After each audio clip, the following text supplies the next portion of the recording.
మన చుట్టూ ఉన్న వారి వాడుకల చొప్పున.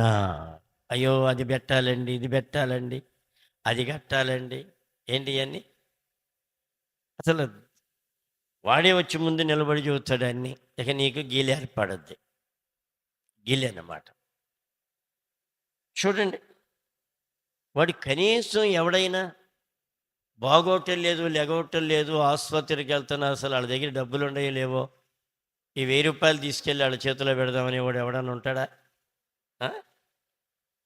ఏదోలే పాపం లెగవట్లేదు, ఒక డజన్ చక్కెరకల్లికాయలు తీసుకెళ్ళి వాడి చేతిలో పెడదామని వాడు ఉంటాడా?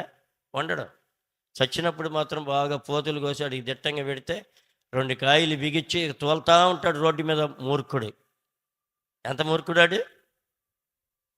దరిద్రుడు.